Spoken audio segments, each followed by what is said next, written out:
LR coaching centre में आपका हार्दिक स्वागत है। मैं एलआर मोबिया आपका हार्दिक स्वागत करता हूं। कक्षा 12 का एक टॉपिक हमने स्टार्ट किया है, प्रायिकता। सेकंड बुक का ये टॉपिक है। इसको पिछली क्लास में हमने कुछ डेफिनेशन पढ़ी थी और कुछ डेफिनेशन के अलावा कुछ घटनाओं के प्रकार पढ़े थे, जिनमें निश्चित रूप से आपको कुछ चीज़ें ध्यान रखनी है। जैसे कि सैंपल स्पेस का मतलब क्या होता है, प्रतिदर्श समष्टि का मतलब क्या होता है, और टाइप्स ऑफ इवेंट की बात की जाए तो घटना ए, जिसमें मेन रूप से मैं बात करता हूँ, अपन प्रतिदर्श समष्टि के ऊपर ने बात करी थी, प्रतिदर्श समष्टि के ऊपर बात की थी। तो प्रतिदर्श समष्टि का मतलब सैंपल स्पेस, सैंपल स्पेस, इसकी हमने बात की थी। और उसके तो बहुत प्रायिकता की डेफिनेशन की भी बात की थी, नॉर्मल सी अपन ने उसके अंदर बात की थी। और उसके अलावा हमने घटनाओं के प्रकार पढ़े थे। असंभव घटना क्या होती है, निश्चित घटनाओं क्या होती है, ये कक्षा 10 में भी आपको मिल जाता है थोड़ा सा। उसके बाद में सरल घटना किसे कहते हैं, जिसमें एक ही क्या हो प्रतिदर्श बिंदु, उसको सरल घटना कहते हैं, और जिसमें एक से ज़्यादा प्रतिदर्श बिंदु उसको हम मिश्रित घटना कहते हैं, कंपाउंड इवेंट कहते हैं। लेकिन उसके अलावा जो अपन बात कर रहे थे, उसके लास्ट के जो दो टॉपिक थे, ये तो ये चीज़ इंपॉर्टेंट है वहाँ पर। अगर आपको कक्षा 12 की प्रायिकता अच्छी पढ़नी है तो प्रतिदर्श समष्टि, इसको क्या बोलते हैं, सैंपल स्पेस, बहुत ही इंपॉर्टेंट चीज़ है, सैंपल स्पेस आपको आना चाहिए। दूसरा हमने पढ़ा था घटना ए या घटना बी, इसको जरा एक बार और पढ़ ले। घटना ए या घटना बी, बहुत ही अच्छी तरीके से पढ़े इसको। घटना ए या घटना बी, इसको अंग्रेजी में क्या बोलेंगे, इवेंट ए और इवेंट बी। घटना ए या घटना बी, इसका मतलब क्या है, जरा ध्यान से। अभी हम इनके प्रायिकताओं के बारे में नहीं कर रहे हैं डिस्कस, कि घटना ए या घटना बी के घटित होने की प्रायिकता की बात नहीं कर रहे हैं। अभी हम घटनाओं के बारे में पढ़ ही रहे हैं कि घटना ए या घटना बी का मतलब क्या है। तो यहां से अपन आगे चले इस चीज को। तो मान लीजिए हमारे पास कोई रैंडम एक्सपेरिमेंट है, लाइक दिस रैंडम एक्सपेरिमेंट। मान लीजिए रैंडम एक्सपेरिमेंट बोलूंगा, यादृच्छिक परीक्षण इसको बोल सकते हैं अपन। रैंडम एक्सपेरिमेंट एक यादृच्छिक प्रयोग है, और प्रयोग में ज्यादातर मैं कहता हूँ कि मान लीजिए क्या है, एक हमने पासे को उछाला जा रहा है, तो एक पासे को उछाला जाता है। मैं लिख सकता हूँ यहाँ पर कि एक पासे को उछाला जा रहा है। जरा ध्यान से समझने की कोशिश करें। आपके एनसीईआरटी का एक एक क्वेश्चन विद एग्जाम्पल कराया जाएगा, विदाउट कोई भी डाउट आपके नहीं रहने दूंगा, मेरा चैलेंज है। एक रैंडम एक्सपेरिमेंट, एक पासे को उछाला जाता है, तो इसका सैंपल स्पेस क्या बनेगा। सैंपल स्पेस का मतलब वापस बता रहा हूं, जो आज नए बच्चे जुड़े उनके लिए, सैंपल स्पेस का मतलब जो आपका एक्सपेरिमेंट है, उस एक्सपेरिमेंट के थ्रू क्या क्या हो सकता है, उसके क्या क्या संभावित परिणाम है, उन परिणामों को अगर हम सेट बना दें, उन परिणामों को क्या बना दें, हम सेट बना दें, तो उसी सेट को क्या बोलते हैं अपन, सैंपल स्पेस। तो एक पासे को उछालने पर क्या बनता है, 1 2 3 4 एंड 5 6, यानी number of element in sample space. S की बात की जाए तो कितने, 6। एनएस का मतलब, प्लीज इसको भी ध्यान से पढ़ें, एनएस का मतलब है number of element in sample space, यानी सैंपल स्पेस या प्रतिदर्श समष्टि के अंदर अवयवों की संख्या। मान लीजिए इस प्रतिदर्श समष्टि से संबंधित दो घटनाएं हैं। पहली घटना मैं कह रहा हूं ए घटना, और ए घटना को मैं डिफाइन कर रहा हूं। मान लीजिए घटना ए क्या, आपकी सम संख्या प्राप्त होना, सम संख्या प्राप्त होना। और घटना बी है, वो घटना बी है आपकी अभाज्य संख्या आना, अभाज्य संख्या आना। ध्यान दीजिए, घटना ए है सम संख्या प्राप्त होना, और घटना बी क्या है, अभाज्य संख्या आना। तो चूंकि आपको पता है सम संख्याएं कौन कौन सी है इसके अंदर, यानी सम संख्याओं के लिए फेवरेबल केस कौन से सैंपल स्पेस के अंदर, 2 4 और 6। और अभाज्य संख्याओं की बात करें तो अभाज्य संख्या कौन सी आपकी, 2 3 और 5। ये बच्चे एक को इंक्लूड कर लेते हैं, एक ना तो भाज्य ना ही अभाज्य।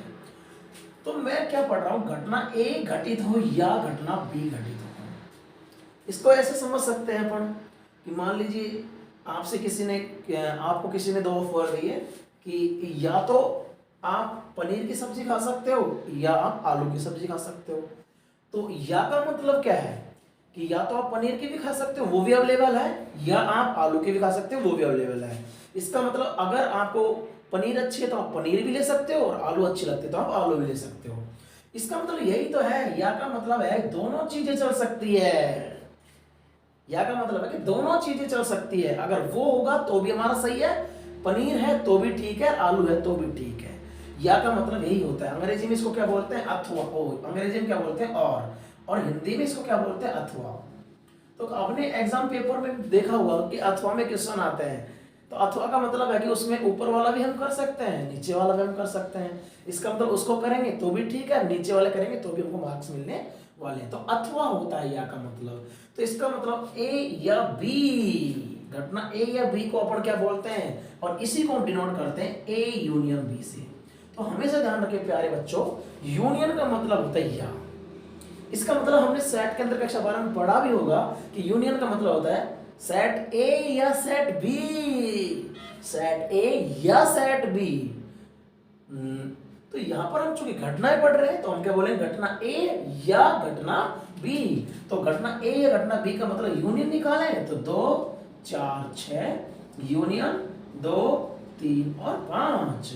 तो ए यूनियन बी का जो मान आएगा वो आएगा 2 3 4 5 और 6। इसका मतलब ये है ए यूनियन बी को अगर हिंदी में बोला जाए तो क्या बोला जाएगा? इसको हिंदी में बोला जाएगा तो कैसे बोला जाएगा? सम संख्या या अभाज्य संख्या। इसके अंदर सम संख्या होगी तो वो भी ले लेंगे, या अभाज्य संख्या है तो वो भी ले लेंगे। सम संख्या कौन सी है? 2 4 6 आ रही है इसके अंदर। अभाज्य संख्या कौन सी है? 2 3 5 आ रही है अभाज्य संख्या, 2 भी आ रही है इसके अंदर, 3 भी आ रही है इसके अंदर, 5 भी आ रही है इसके अंदर। अब आप भी समझते हो कि सेट के अंदर एक से ज्यादा एलिमेंट 2 बार तो आएगा नहीं। इसका मतलब ये है कि सम संख्या 2 है, वो अभाज्य के अंदर काउंट हो रहा है, तो वो 2 बार थोड़ी आएगा, आएगा तो एक बार ही। तो यूनियन का मतलब क्या होता है? अथवा या। दूसरी हमने क्या पढ़ी थी? ए तथा बी, घटना ए तथा घटना बी। इन दोनों को जरा ध्यान से ही पढ़ें। इसके अलावा हमने क्या पढ़ा था घटनाओं के प्रकार में?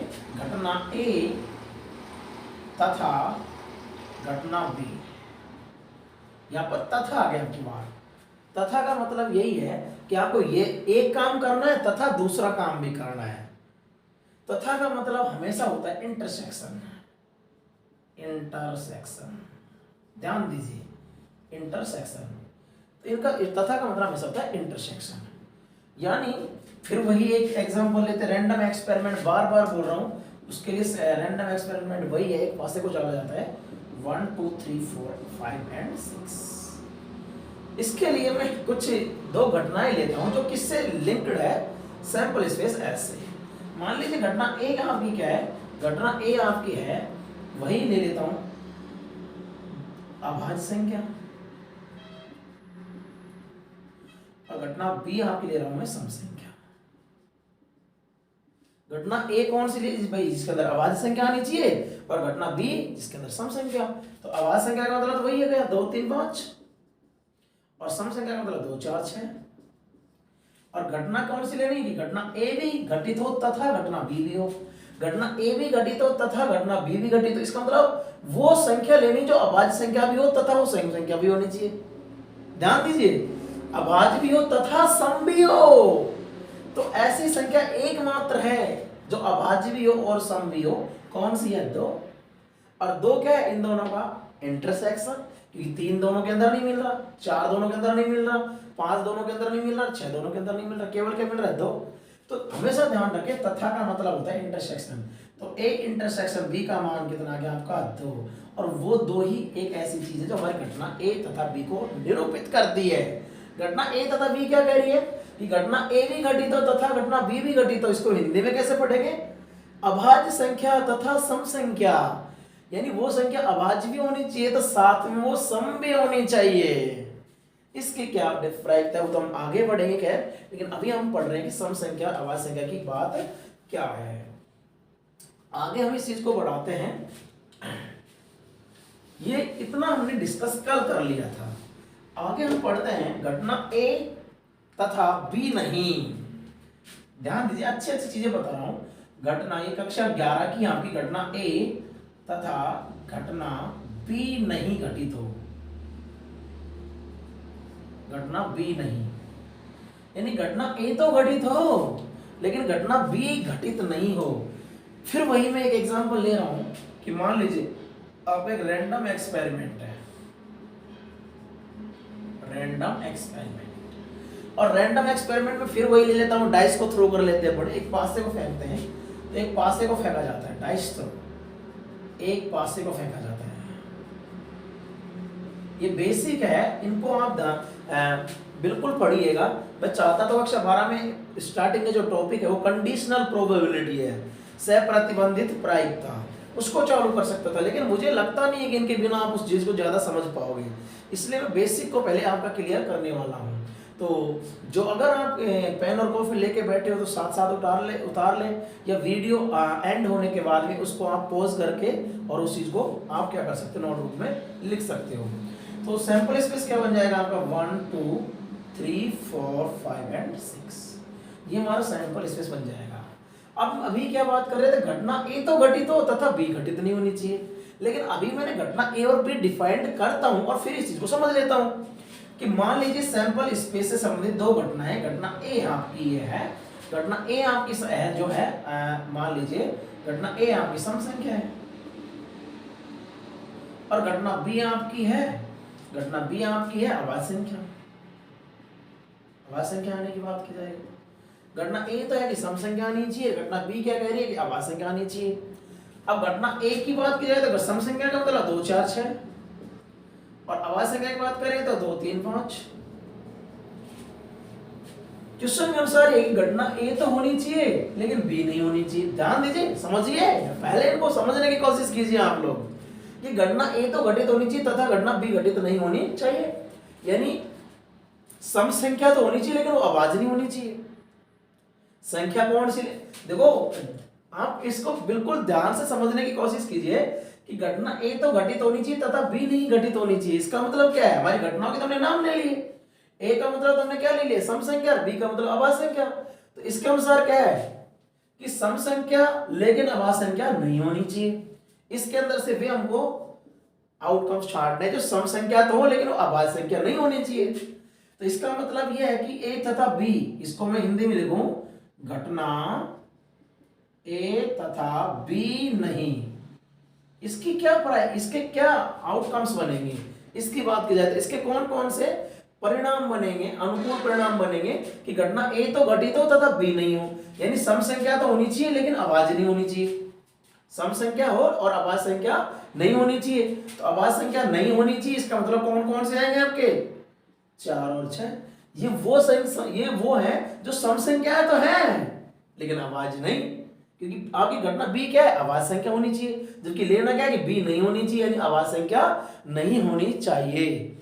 लेकिन इसको डिनोट किया जाएगा आपके प्रत्येक रूप के अंदर, इसी चीज को लिखा जाएगा a माइनस बी, या तो इसको ऐसे लिखा जाएगा कि घटना a माइनस बी, या इसको लिखा जाएगा a इंटरसेक्शन b डैश। ध्यान दीजिए, a माइनस बी, या इसको लिखेंगे a intersection b dash. a minus b का मतलब ये है कि a के अवयव आएंगे लेकिन b के अवयव नहीं आएंगे, यानी सम संख्या तो होगी लेकिन अभाज्य संख्या नहीं होगी। और इसका मतलब तो बिल्कुल क्लियर है कि घटना ए तथा बी नहीं, डैश का मतलब क्या था, नॉट को तो दर्शाता है। भाई आपने कक्षा 11 में क्या पढ़ा होगा भाई कि सेट ए, मतलब अपन बात करें इसको बोलते पूरक समुच्चय, ए डैश बराबर क्या होता था, यू माइनस ए, यानी यूनियन में से क्या घट जाता था, ए घट जाता था। तो इसी तरीके से आपको बी डैश निकालना है, तो बी डैश का मतलब क्या है, यहाँ पर यूनियन की तरह कौन काम कर रहा है, सैंपल स्पेस। तो यानी एस में से कितना घट जाएगा, बी, तो एस में से अगर बी घटा देंगे तो क्या मिल जाएगा हमको, बी डैश मिल जाएगा। क्या मिल जाएगा, बी डैश मिल जाएगा। यानी घटना ए तो घटित होनी चाहिए तथा बी घटित नहीं होनी चाहिए, डैश का मतलब है नॉट यहाँ पर।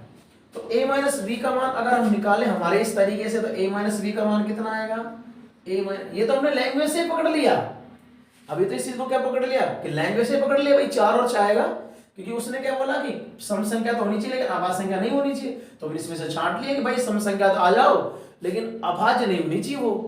तो आपकी 2 सम संख्या तो थी लेकिन अभाज्य संख्या भी थी, इसलिए उसको छोड़ दिया क्योंकि अभाज्य संख्या तो नहीं होनी चाहिए आपकी। तो a माइनस बी का मतलब आपका a में क्या आ रहा है, a में आ रहा है आपका 2, 4, 6 और माइनस b में क्या आ रहा है 2, 3, 5। इसका मतलब a माइनस बी का मतलब क्या था, a के वे अवयव जो b में नहीं है, क्योंकि जो b के हैं b में है वो तो हट जाएंगे, तो a के अवयव जो b में नहीं है तो कौन कौन से आएंगे, 4 और 6 मिले तो वही यार, सही बात है। अगर हम ए इंटरसेक्शन बी डैश निकालें तो सबसे पहले बी डैश निकालना चाहिए, और बी डैश का क्या फॉर्मूला बनेगा, यू माइनस बी, और यू की तरह यहां पर कौन काम कर रहा है, सैंपल स्पेस। भाई सैंपल स्पेस ही तो यूनियन है। सैंपल स्पेस क्या है, सभी घटनाओं का जन्मदाता है। भाई सभी घटनाएं किसमें से आ रही है, सैंपल स्पेस से। Sample space like as a union set. तो बी डैश कैसे निकलेगा आपका, बी डैश बराबर एस, यानी 1 2 3 4 5 6। इतनी सीधी प्रायिकता है, लेकिन मुझे पता नहीं एक बच्चे से घबराते क्यों कि बिल्कुल सीधी है अगर आपने इसको लोड लेके नहीं पढ़ा तो, और बिल्कुल टाइट है अगर लोड लेके पढ़ा है तो। बी कौन सी आपकी, बी मतलब 2 3 5। अगर आपको पता बी डैश निकालें तो क्या 2 3 5 तो आपके हट ही जाएंगे इसमें से, 2 3 5 बचे कौन से, 1 4 एंड 6। लेकिन आपको निकालना क्या है, ए इंटरसेक्शन बी डैश। तो ए इंटरसेक्शन बी डैश, तो ए कौन सा सेट है हमारा, ए हमारा 2 4 6 है, 2 4 6। इंटरसेक्शन बी डैश कौन सा हमारा, 1 4 6। अगर इंटरसेक्शन की बात की जाए तो कौन से एलिमेंट लिए जाते हैं, इंटरसेक्शन में कॉमन एलिमेंट लिए जाते हैं। तो कॉमन एलिमेंट कौन कौन से इसके अंदर, 4 एंड 6। यानी किसी भी तरीके से कान को पकड़ लो, पकड़ में तो कान नहीं आएगा। इसका मतलब यह है कि जब हमने विद लैंग्वेज पकड़ा तो 4 एलिमेंट आए, a माइनस बी किया तो भी 4 6 आए, और a इंटरसेक्शन बी नॉट किया तो भी 4 6 आए। इसका मतलब यह है ये घटना a तो घटित होनी चाहिए लेकिन b नहीं घटित होनी चाहिए। इसका नोटेशन है a माइनस बी या a इंटरसेक्शन b डैश। ये मैं आपको समझाने की कोशिश कर रहा था, तो आई होप समझ में आ गया होगा। इतना मैंने एग्जांपल देके आपको समझा दिया। इसके बाद में हम पढ़ेंगे परस्पर अपवर्ती घटना। ये तगड़ा है, ये तगड़ा है, इसको भी ध्यान से समझ लेना। अंग्रेजी में बोलते हैं म्यूचुअली एक्सक्लूसिव इवेंट। परस्पर, यहां से परस्पर अपवर्ती घटना, ध्यान दे के पढ़े। टर्मिनोलॉजी को थोड़ा पहले मेरे हिसाब से समझ लेना, और बाद में इस चीज को पहले समझ लेना, फिर डेफिनेशन तो मेरे हिसाब से कोई ज्यादा इंपॉर्टेंट है नहीं, समझ लेना मेरे हिसाब से। तो परस्पर अपवर्ती घटना, अपवर्ती एक्सक्लूसिव इवेंट, एक तो होता है एग्जॉस्टिव और एक होता है एक्सक्लूसिव। एग्जॉस्टिव सॉरी, परस्पर अपवर्ती घटना यानी म्यूचुअली एग्जॉस्टिव इवेंट, सॉरी निशेष घटना बोलते हैं उसको। तो परस्पर अपवर्ती घटना किसे कहते हैं, इसको थोड़ा सा अपन देख लेते हैं। परस्पर अपवर्ती घटना के लिए फिर एक एग्जांपल ले ली जाए फिर वापस, कि मान लीजिए एक पासे को उछाला जाता है, एक माना एक पासे को उछाला जाता है।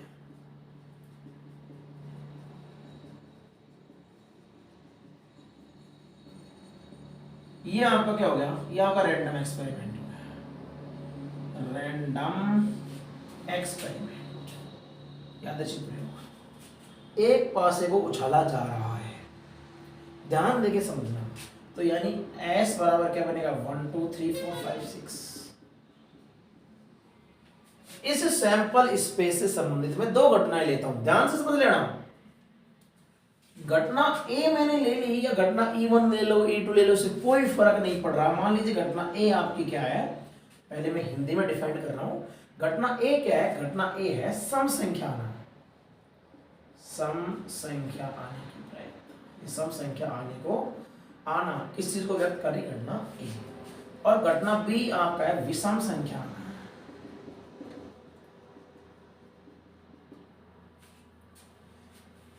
अगर एक पासे को उछाला जाता है तो ऐसा कोई आउटकम्स है क्या जो दोनों हो सकता है। मतलब क्या है कि ऐसा इसके अंदर कोई आउटकम्स है क्या, ऐसा संभावित परिणाम है क्या जो सम संख्या भी हो और जो विषम संख्या भी हो। ऐसा नहीं है। यानी यदि आपकी घटना A और घटना B एक साथ घटित नहीं हो सकती, यानी सम संख्या भी और विषम संख्या भी एक साथ घटित नहीं हो सकती, तो ऐसी घटना को हम क्या बोलते हैं, परस्पर अपवर्ती घटना। और परस्पर अपवर्ती घटनाओं के अंदर इंटरसेक्शन की बात की जाए तो इंटरसेक्शन कितना निकलना चाहिए, 5 निकलना चाहिए। तो A और B परस्पर अपवर्ती घटनाएं तभी कहलाएंगी जब उनका इंटरसेक्शन कितना निकलना चाहिए, 5 निकलना चाहिए। उनका सर्वनिष्ठ कितना निकलना चाहिए, रिक्त निकलना चाहिए, बिल्कुल 5 निकलना चाहिए। तो अगर आपकी सम संख्या की बात की जाए तो सम संख्या के अंदर 2 4 6 और विषम संख्या का मतलब 1 3 और 5। यानी ऐसा कोई आउटकम्स हो सकता है कि तो ऐसा कोई परिणाम हो सकता है क्या, ऐसा कोई संभावित परिणाम हो सकता है कि जो सम भी हो और वो विषम भी हो। क्या आपकी दोनों घटनाएं एक साथ घटित हो सकती है? क्या ऐसा कोई सा आउटकम्स है क्या कि जो एक साथ घटित हो? नहीं, ये दोनों घटनाएं तो एक साथ घटित नहीं हो सकती। इसलिए या इनमें कोई ऐसा एलिमेंट है क्या जो सम भी हो और विषम भी हो? शायद नहीं। इसीलिए दोनों का इंटरसेक्शन कितना निकलता है? 5। तो परस्पर अपवर्जी घटनाओं का मतलब हो गया कि दो घटनाएं परस्पर अपवर्जी घटनाएं कहलाती है यदि उनका इंटरसेक्शन कितना निकलना चाहिए? 5 निकलना चाहिए। तो बहुत इंपॉर्टेंट है, ध्यान रखना। परस्पर अपवर्जी घटना का मतलब है कि उनका जो इंटरसेक्शन है वो कितना निकलना चाहिए? 5। और परस्पर अपवर्जी घटनाओं के अंदर यानी एन ए इंटरसेक्शन बी का मान कितना होता है? 0। एन का मतलब होता है number of element in A intersection B, यानी ए इंटरसेक्शन बी में अवयवों की संख्या। तो 5 का मतलब तो आपको पता है, 5 का मतलब क्या होता है? रिक्त समुच्चय। और रिक्त समुच्चय में कितने अवयव होते हैं? एक भी नहीं होता है, यानी 0 अवयव होते हैं। तो ध्यान दीजिए, परस्पर अपवर्जी घटना का मतलब हो गया कि वे घटनाएं जो एक साथ घटित नहीं हो सकती उनको परस्पर अपवर्जी घटनाएं कहते हैं। और उनका जो इंटरसेक्शन है वो क्या निकलता है? 5 निकलता है।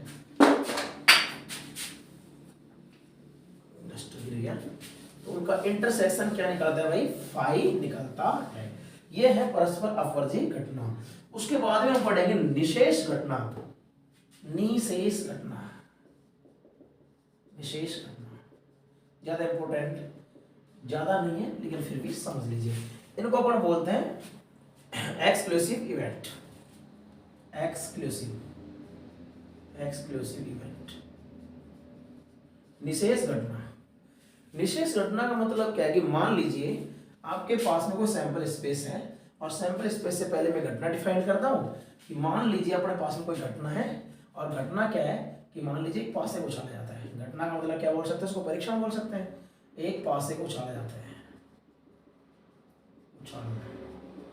एक पासे को उछालना क्या है? हमारा एक रैंडम एक्सपेरिमेंट है। तो सैंपल स्पेस क्या बनेगा आपका? सैंपल स्पेस पासे को ले रहे हैं, वो सिक्का भी उछाल देते लोग। एक सिक्के को 2 बार उछाला जाता है, एक सिक्के को 2 बार उछाला जाता है, 2 बार उछाला जाता है। एक सिक्के को कितने बार उछाला जाता है? 2 बार उछाला जाता है। तो एक सिक्के को 2 बार उछाला जाता है तो क्या आपका सैंपल स्पेस बनेगा? H H H T T H और टी टी। ये ज्यादा समझाने की इसलिए जरूरत नहीं है, तो मुझे लग रहा है ये तो कक्षा 10 में अपन क्या लोग पढ़ चुके होंगे। एक सिक्के को कितनी बार उछाला जा रहा है? 2 बार उछाला जा रहा है। तो एक सिक्के को 2 बार उछालने का मतलब है कि आपके ये सैंपल स्पेस बन जाएगा जिसके अंदर कितने एलिमेंट बनेंगे? 4 एलिमेंट। कितने बनेंगे? 4। अब इससे संबंधित मान लीजिए मैं कुछ घटनाएं दे देता हूं। E1 घटना है 2 उछालों में चित।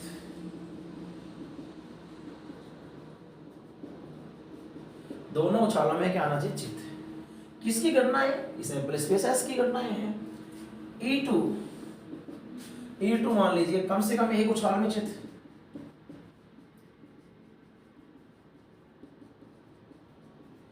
E2 क्या है कि कम से कम एक उछाल में तो क्या आना चाहिए? चित आना चाहिए। E3 है कि मान लो दोनों उछालों में पट आना। पट मतलब टैन, ठीक। E4 का मतलब हो गया कि मान लीजिए अपन कह सकते हैं दोनों उछालों में समान परिणाम। दोनों उछालों में समान परिणाम। तो अगर अपन E1 की बात करते हैं तो E1 में क्या आएगा? दोनों उछालों में चित आने का मतलब केवल एक ही आएगा, सिंपल इवेंट बन गया है। तो एच। E2 कम से कम एक उछाल में चित।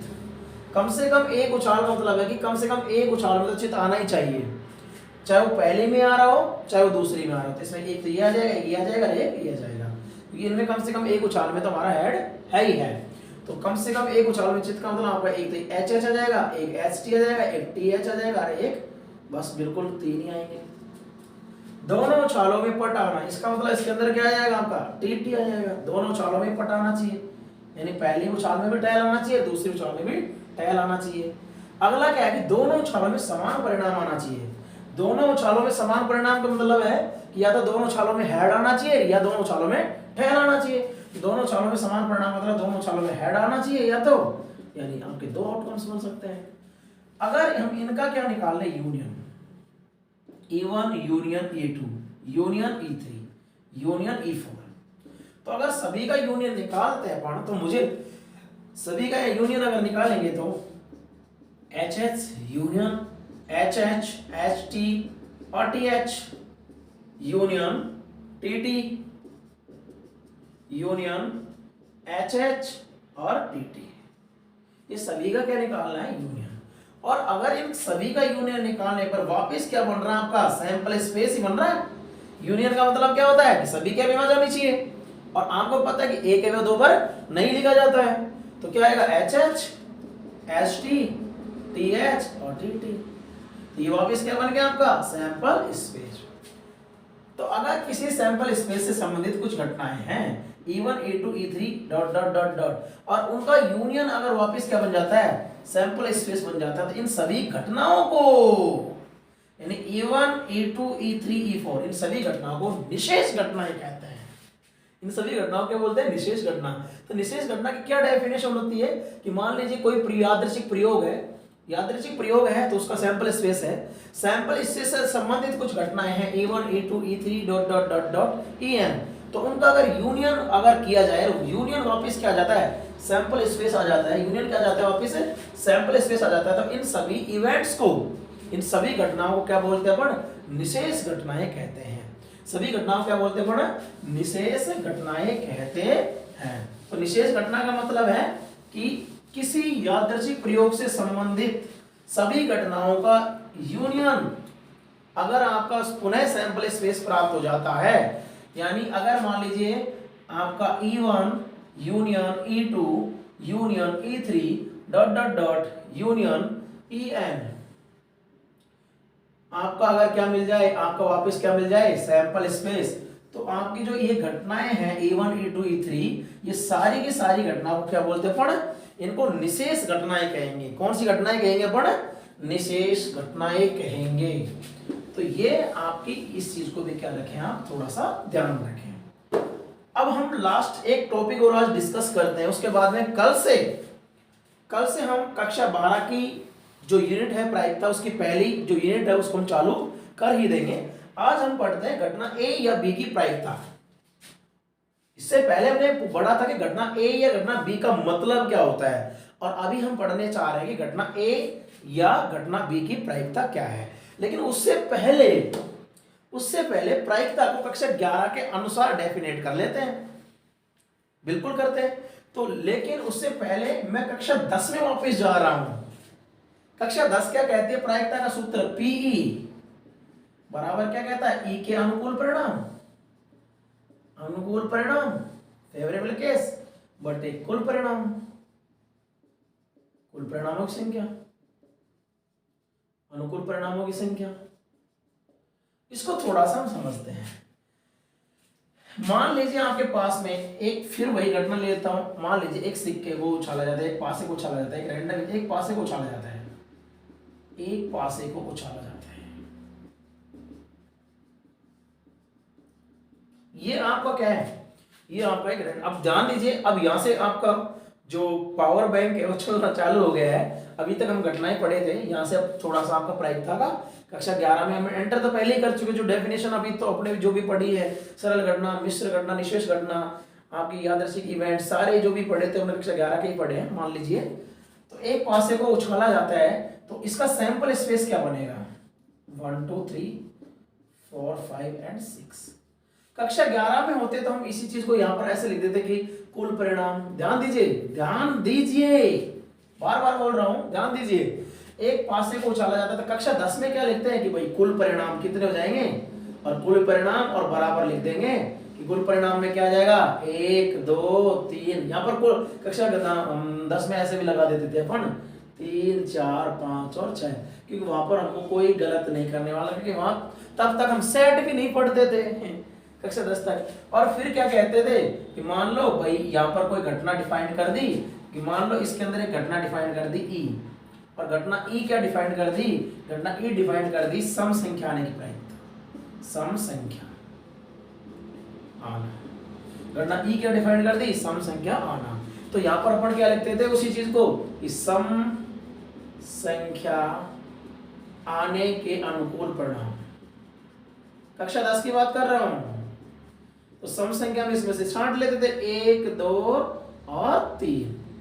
तो सम संख्या तो प्रायिकता लिख देते थे, प्रायिकता पीई बराबर अनुकूल परिणाम 3/6 कितना आएगा 1/2।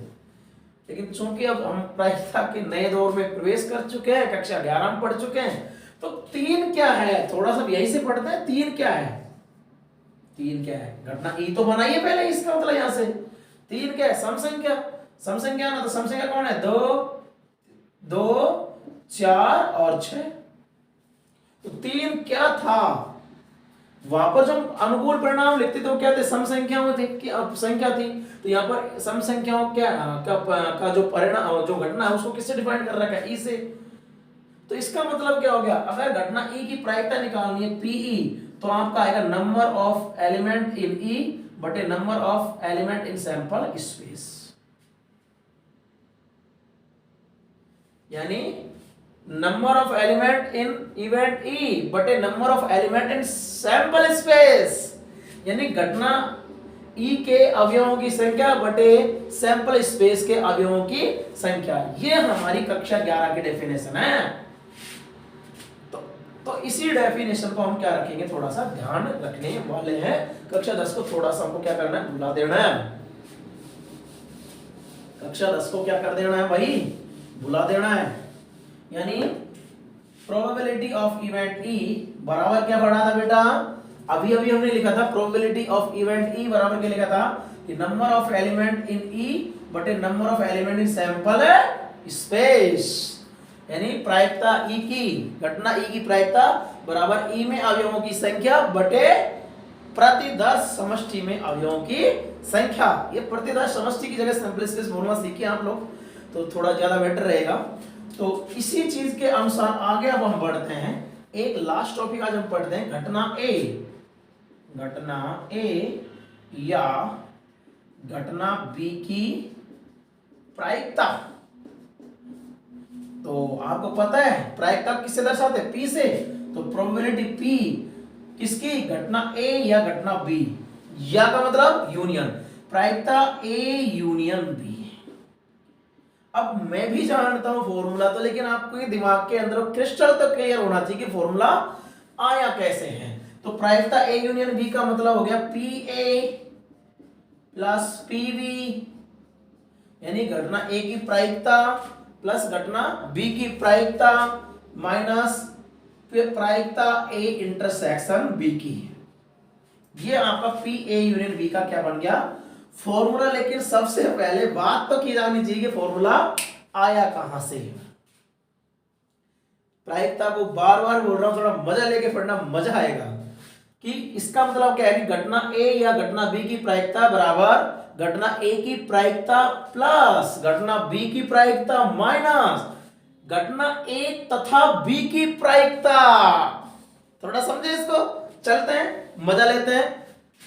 अगर आपको जो ये चीज पसंद आ रही है तो प्लीज हमारे चैनल को लाइक कीजिए, सब्सक्राइब कीजिए, बेल आइकन को दबाइए ताकि आपका जो नया वीडियो डालते हैं आपके नोटिफिकेशन मिले और उसको तुरंत आप देख सकें। तो चूंकि अभी हमने पढ़ा था probability of A union B बराबर पढ़ा था, ए यूनियन बी का मतलब ए या बी, तो बराबर पढ़ा था probability of A plus probability of B minus probability of A intersection B. Define करते हैं इसके अंदर। मान लीजिए प्रोबेबिलिटी ऑफ ए की बात की जाए, ध्यान दीजिए प्लीज बच्चे, सारे ध्यान देंगे। प्रोबेबिलिटी ए यूनियन बी, इसका मतलब क्या है, थोड़ा सा मैं नीचे लिखता हूं। प्रोबेबिलिटी ए यूनियन बी क्या है, सीधी सी बात यह है, क्या है, number of element in A union B और बटे number of element in sample space S. घबराइए मत, दिल और दिमाग को थाम के बैठ जाइए कि probability of A union B बराबर क्या था, number of element in A union B upon number of element in set sample space S. यहाँ पर सैंपल स्पेस है। क्यों सर ऐसा क्यों लिखा? अरे अभी अभी तो बच्चे आपको बताया था कि प्रोबेबिलिटी ऑफ ई का मतलब क्या था? घटना ई की प्रायिकता, यानी number of element in E बटे number of element in sample spaces, यही तो बताया था और यही मैंने लिखा है। अब मेरी घटना ई की जगह कौन है? ए यूनियन बी, तो क्या लिख दिया भाई? Number of element in A union B और बटे number of element in sample space. का गलत लिख दिया मैंने इसमें, सही तो लिखा है। ध्यान दीजिए, कक्षा 11 के अनुसार क्या डिफाइंड किया था कि प्रोबेबिलिटी ऑफ ई बराबर क्या है? Number of element in event E, यानी number of element in event E बटे number of element in sample space, यानी आपकी घटना ई में अवयवों की संख्या बटे प्रति 10 समष्टि में अवयवों की संख्या। कई बच्चे सोचेंगे साहब अंग्रेजी में बोल रहे हो, तो हिंदी में बोल रहा हूं मैं कि घटना ई में अवयवों की संख्या बटे प्रति 10 समष्टि में अवयवों की संख्या। तो यहां पर घटना का नाम क्या है? ए यूनियन बी, यानी ए या बी, तो घटना तो कुछ भी हो सकती है भैया। तो प्रायिकता ए यूनियन बी की तो क्या बन जाएगी भाई? ए यूनियन बी में अवयवों की संख्या बटे प्रति 10 यानी सैंपल स्पेस में अवयवों की संख्या। लेकिन फिर मुझे वही कक्षा 11 याद आती है कि number of element in A union B, तो गुरुदेव ने बताया था कि ए यूनियन बी में अवयवों की संख्या क्या होती है कि number of element in A plus number of element in B minus number of element in A intersection B. कक्षा 11 का ये चैप्टर चलेगा बेटा, पढ़ाएंगे आपको YouTube के अंदर। कक्षा 10, कक्षा 11, कक्षा 12 पढ़ाई जाएगी। इसके अलावा एडवांस लेवल भी आपको पढ़ाया जाएगा, जिसके अंदर हम सिंगेज की बुक क्लियर कराएंगे और आर.डी. शर्मा की बुक भी आपको क्लियर कराएंगे जो IIT JEE के अंदर चलती है। तो IIT JEE के अंदर अगर आप सिंगेज की या और आर.डी. शर्मा की अगर बुक क्लियर करके जाते हैं, मुझे कोई लगता नहीं कि दुनिया की कोई ताकत आपको रोक जाए। मैथमेटिक्स के अंदर एकदम मैं बात कर रहा हूँ। तो यहां से मैं थोड़ा सा इसको लिख रहा हूं कि भाई number of element A union B बराबर क्या हो गया कि number of element A plus number of element B minus number of element A intersection B. क्योंकि भाई जो दो बार एलिमेंट था तो उसको घटा देते थे, ऐसा कक्षा 11 में आपको पढ़ाया होगा किसी ने। तो प्रोबेबिलिटी ए यूनियन बी की अपन बात कर रहे हैं। प्रोबेबिलिटी किसकी?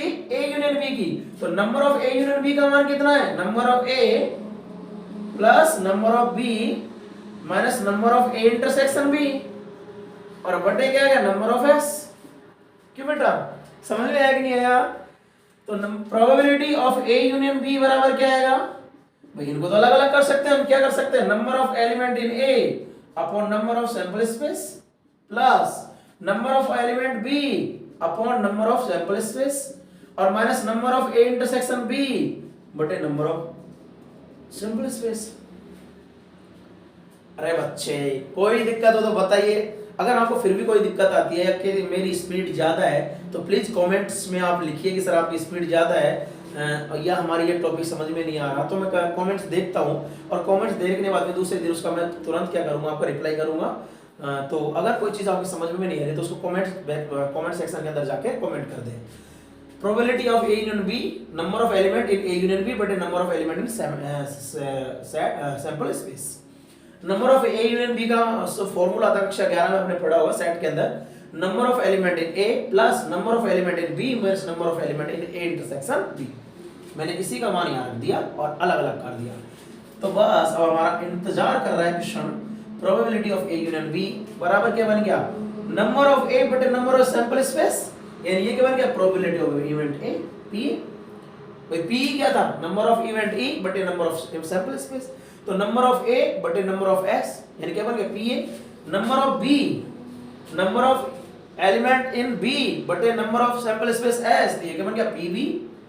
और यही क्या बन गया हमारा? Number of element in A intersection B बटे नंबर ऑफ सैंपल स्पेस, यानी ये बन गया पी ए इंटरसेक्शन बी। तो ध्यान दीजिए प्लीज, ध्यान दीजिए।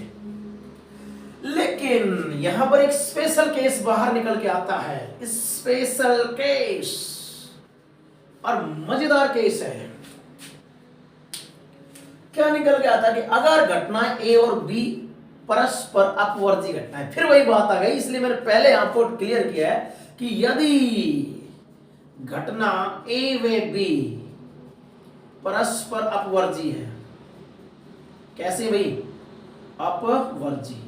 तो अगर आपको पता है घटना ए और बी परस्पर अपवर्ती है तो ए इंटरसेक्शन बी का मान कितना आ गया? 5 और ए इंटरसेक्शन बी का मान 5 आया, 5 आ गया 5।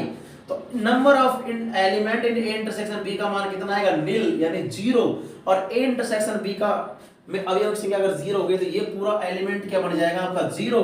तो यदि आपकी दो घटनाएं अगर परस्पर अपवर्ती है तो P of A union B का मान कितना आ गया बेटा, PA प्लस PB, क्योंकि ये तो आपका खत्म होने वाला है। लेकिन ये आपके किसके लिए बना, केवल परस्पर अपवर्ती के लिए। तो PA यूनियन B का मान कितना गया, PA प्लस PB, यदि A और B परस्पर अपवर्ती घटनाएं हैं तो जनरली अब यहां से एक रिजल्ट बाहर निकल आया जो काम आएगा कक्षा 12 में, बिल्कुल आएगा साहब। कक्षा 11 का ही रिजल्ट है। इंटरसेक्शन कक्षा 12 में हमारे आ ही जाएगा, तो इंटरसेक्शन अभी आपको लेने से कोई मतलब ही नहीं है। ए तथा बी घटना की प्रायिकता हमने पढ़ा है, घटना ए या बी की प्रायिकता ए तथा बी कक्षा 12 में ही आएगा। तो हमने पढ़ा कि पी ए यूनियन बी बराबर क्या पढ़ा, पी ए बहुत काम की चीज पढ़ी आज, plus P B minus P A intersection B. ये रिजल्ट आपका काम आएगा। और यदि हमने कंडीशन लिखा कि यदि ए व बी परस्पर अपवर्ती घटना है तो आपको पता है कि पी ए यूनियन बी का मान कितना आ गया, P A plus P B. ये हमारा इसके अंदर क्या गया, पी ए यूनियन बी का मान P A plus P B. आज के लिए सिर्फ इतना ही काफी। कल फिर आपसे मुलाकात होगी प्रायिकता के अध्याय से ही। कल हम कक्षा 12 के अध्याय से चालू करेंगे। कल से हम बिल्कुल आपकी यूनिट चालू कर देंगे। अब हमारा जो बेसिक है इसको हमने लगभग कंप्लीट कर लिया है। अगर आपको हमारा चैनल पसंद आया तो प्लीज़ लाइक कीजिए, अपने रिश्तेदारों में, अपने ग्रुप के अंदर शेयर कीजिए और कमेंट्स लिखिए कि अगर आपको समझने में कोई प्रॉब्लम हुई है या आपके अच्छी तरीके से समझ में आ गया तो प्लीज़ अच्छे कमेंट लिखिए। आपका दिन शुभ हो। धन्यवाद।